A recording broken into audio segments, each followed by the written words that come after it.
disrupting the world of Web3 gaming and sports with NFTs and Metaverse tools.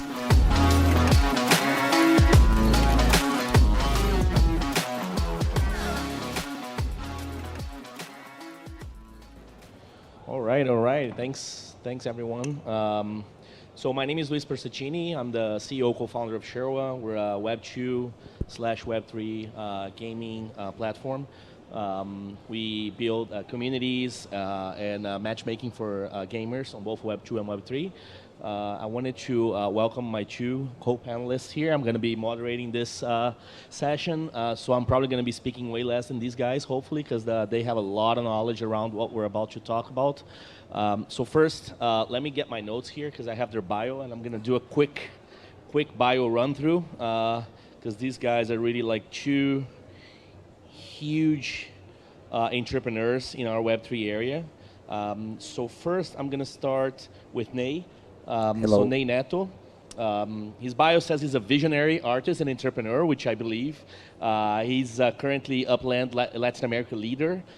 He's in charge of expanding the metaverse in the region and advises major corporate players in cutting-edge Web3 strategies. Welcome, Ney. Thanks for Thank you very being much. here. Just so you know, that what ChatGPT says about me. Oh, is that right? There we go. So I guess we're already introducing AI into this kind of thing, right? Second is Caio Barbosa. So Caio is the founder and co-CEO of Lumix. He dived into Web3 ecosystem by curiosity and stayed for passion. I love that description, actually. Is this ChatGPT? No, that's you, right?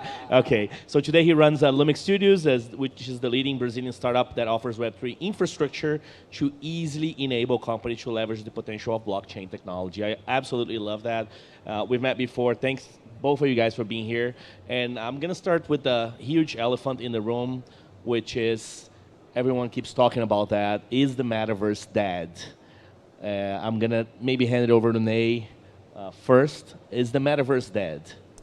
Well, not at all. While we are here talking, we are three, and then we have some people in the room, but there are millions of people that are right now navigating into the metaverse, trading, interacting among each other. So no, definitely not. What I think happened is that all the companies involved in building a metaverse, they were trying to pull the narrative to establish something that the metaverse is what their product is. So you see VR companies saying this is the metaverse, and then you see mixed reality companies saying this is what is the metaverse, and there are some on-chain games that say this is the metaverse, it has to be on-chain.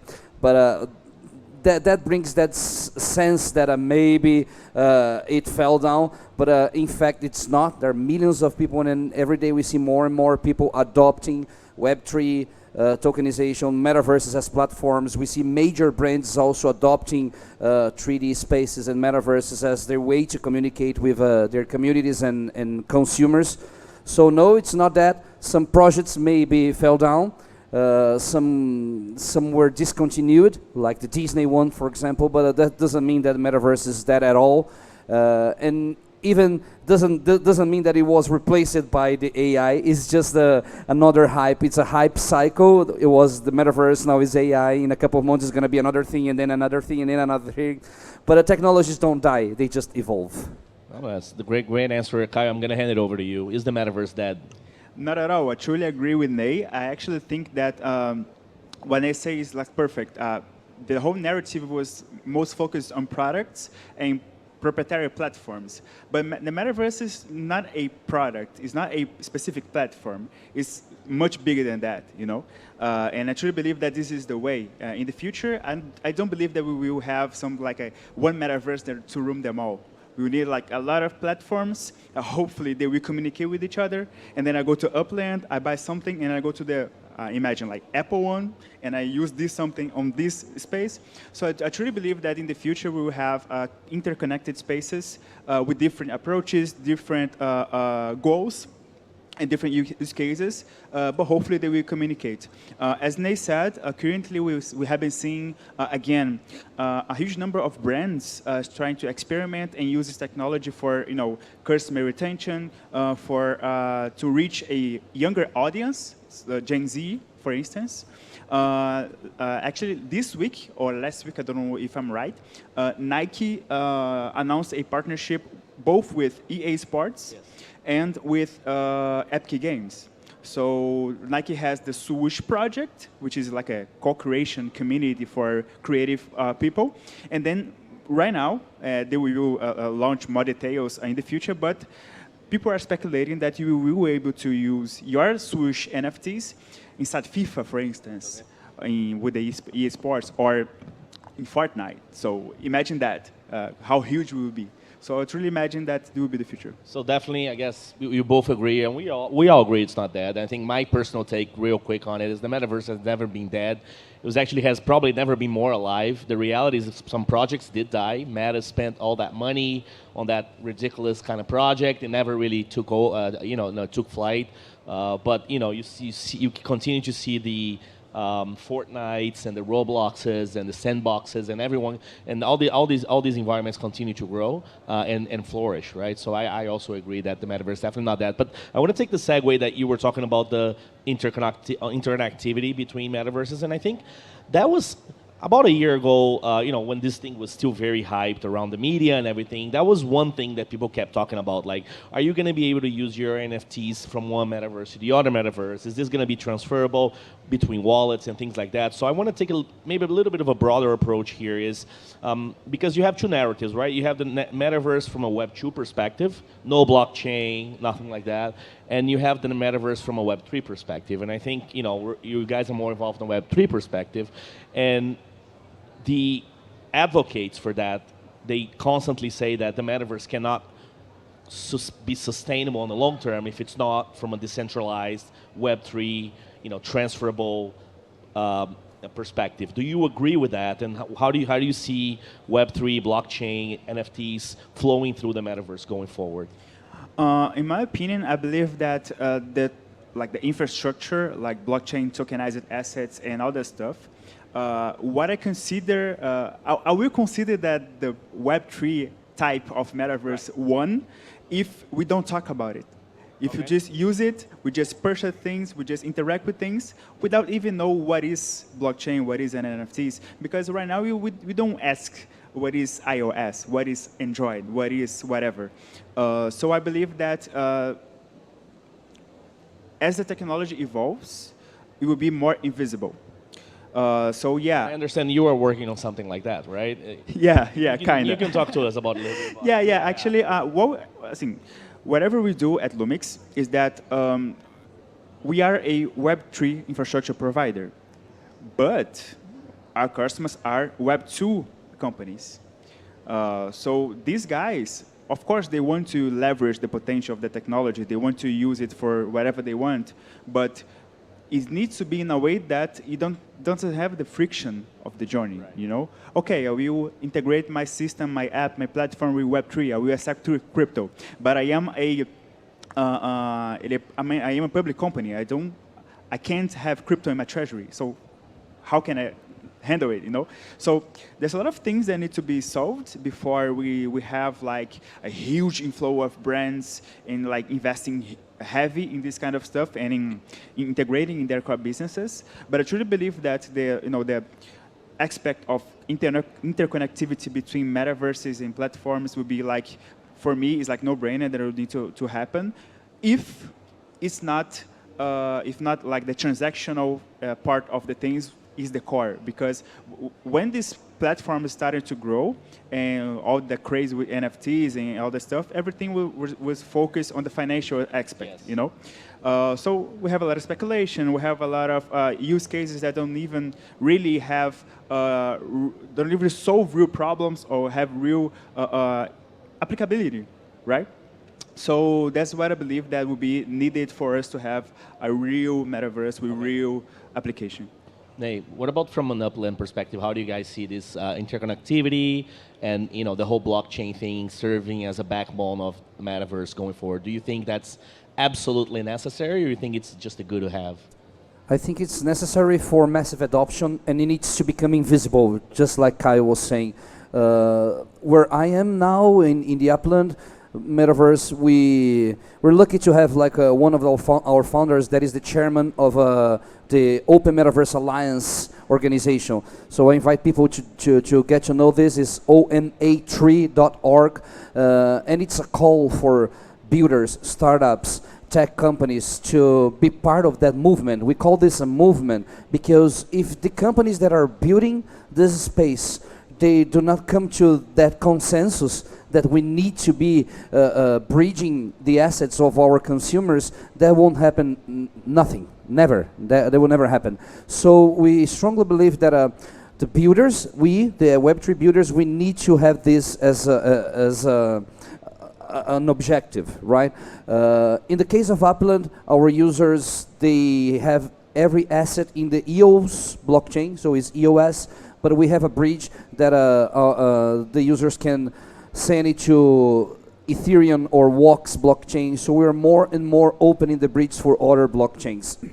But you see, when you start seeing the new EVMs, the layer 2 blockchains coming live, like ZK or Arbitrum, that are layer 2 for the Ethereum network, this is happening and so fast because the protocols, they need scalability. And part of the scalability, the key for that is the interoperability. So you don't have all the assets in one chain, but you cross-migrate from one to another. So once that became invisible for the final users, I think we're getting there. But in order to that to happen, we cannot have Google fighting against Apple or Amazon. And that's where decentralization is such a key for us to achieve that goal. The builders, the companies, new tech companies, they need to work together. If there is not like an open metaverse alliance, that will never happen. Because every corporation will be always looking for their own success, their own liquidity, their own earn-out. So it needs to be a movement, not just a technology issue. It sounds a little bit aspirational if you think about it, right? I'm not criticizing. I'm just saying that's how. Yeah, exactly. It's not a criticism. Just it sounds very 100%. Aspirational. Yeah.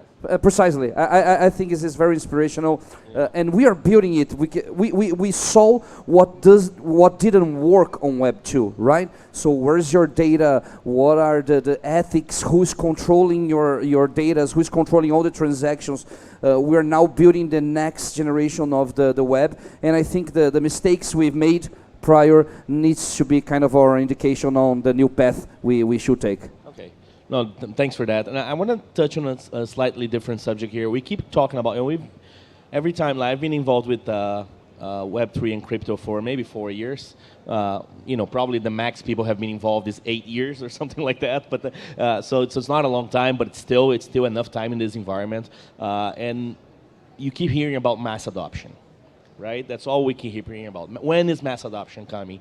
And every time people say, "Oh, it's Lightning Network, mass adoption is coming with Lightning." Oh, it's layer 2, whatever. There's always the next thing that's going to bring mass adoption to the mass public. And what we saw over the last 1.5, if this same conversation was happening 1.5 years ago, this place would be completely filled, right? So my question is, what went wrong and how can we actually achieve mass adoption? And I'll give you one example. You know what really achieved mass adoption really fast? AI, ChatGPT, right? It went from 0 to 100 million users in less than 3 months. So that kind of growth is what every single blockchain player has thought was the growth that crypto was going to have, right? But it never happened. So maybe why, and what do you think, is kind of the next thing that will get us there? Well, that's just on personal thought, right? So it's not based in any study or research, but I think it's because crypto is very much linked or related to finances. So people are scared to play with, right? If it's invisible, you don't question anymore when you are paying a bill using your mobile app.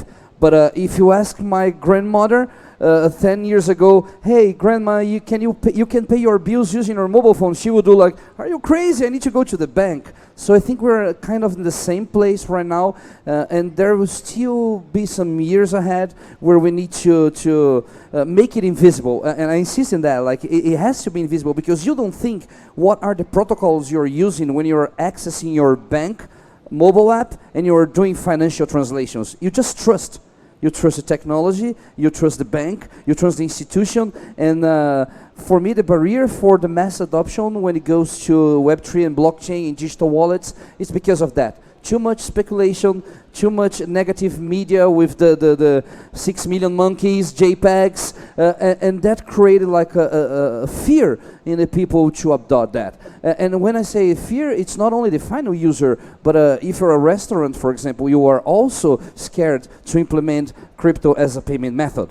So it's going to take a while until that become really popular, and as much more we stop explaining the technology, because right now I think we're in the moment where we are explaining what is blockchain, what is a crypto wallet, what is a crypto, what is token, what is NFT. When we stop that and it becomes invisible, then we probably get a massive adoption. And those things will happen, like AI will happen into that, Epic will help, Fortnite will help, Lumix will help. So those guys are building this invisible piece of pie that will help it. Thanks, and I want to hand it over to Caio, but I'm going to add one last thing. When you both keep saying about making it invisible, and I agree. Okay, I completely agree. That's something I've been saying for a while, but it goes a little bit against that libertarian idea of crypto that you have to know where your tokens are, you know your wallets, you know your passwords, you keep them in a safe in your house. Doesn't that contradict a little bit the libertarian idea of crypto? So I just want to hand over. Not your keys, not your coins, right? Yeah, I agree with you. It's funny because, as I said, it all started with this kind of mindset. But what we saw is that what is truly leading traction to crypto and giving it more mainstream knowledge and approach and vision and awareness is not this mindset. So I say it for me. I met crypto by NFTs. I didn't even know what was blockchain, Bitcoin. I didn't even invest in crypto before I get to know NFTs. So and there's a lot of people in my friendship circle that was the same thing. So I believe that it is a less technical, less libertarian, less F the banks approach in which you can onboard people in a more easy way.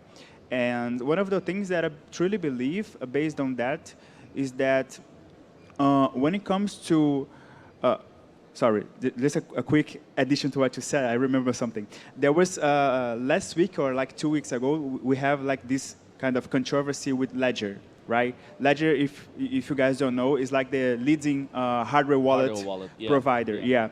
And they launched an update, software update, in which if you pay a subscription, you could like recover your seed phrase if you lost it. And people are like, how's that? So you could like retrieve it this whole time, and I didn't even know it. And it was the trust problem, because okay, I trusted Ledger because in fact they can't access my secret phrase, but instead they can. So it's a trade-off. So either you go to the like extreme position in which, okay, not a keys, not a crypto, and you go to the cold wallet or like a more hardcore approach, or you go to the more easy approach. Of course, you have a trade-off, but inside you have a most user-friendly experience. And the last addition to that I want to say, like addressing your questions, that last year we had Reddit, which is like the social platform, launching their Reddit avatars, which was basically a NFT collection in which you earn it for free in the first place, and then you can use the wearables on that to customize your avatar. So you don't even know that this is crypto, this is blockchain, this is NFTs. It's a really user-friendly journey, and they managed to onboard 10 million people in their platform without even using the term NFTs or without using the term blockchain. But one of the things that got me questioning it, because, okay, you onboarded 10 million people, but there was a report of this initiative that shows that like less than 1% of these users actually interacted with Web3 besides Reddit. So are you really onboarding these people to Web3? Or are they just using the Reddit avatars because they like Reddit? Yeah, they don't even care what is blockchain. They don't want to interact with blockchain. So are you really onboarding these people? So it's some things that come to my mind when I see No, it. I agree. I think there's still huge challenges. We got 3 minutes left, so I'm just gonna throw a real quick ball at you guys. Yes or no question. Starting with Ney, are you thinking about or pivoting at all to AI right now? No, we mix it. We really have some layers of AI into our platform, and we will use more and more, but not pivoting at all. It's just adding. What about you, Caio? Yeah, actually, we are adding AI to our products. We are using AI both to aggregate value to our products in terms of analytics and data reporting. So we are still like looking at how we will do it, but we will do it Still sometimes. on crypto, right? Still on blockchain. Yeah. On blockchain. Yeah, On chain, of baby. course. On chain, baby. On chain. Amazing, amazing. Okay, thanks, guys. Thanks so much. Thank you very much. I think we have time for a picture here in the stage. All right, let's do it. Caio. Yeah. Thank you. Thank you.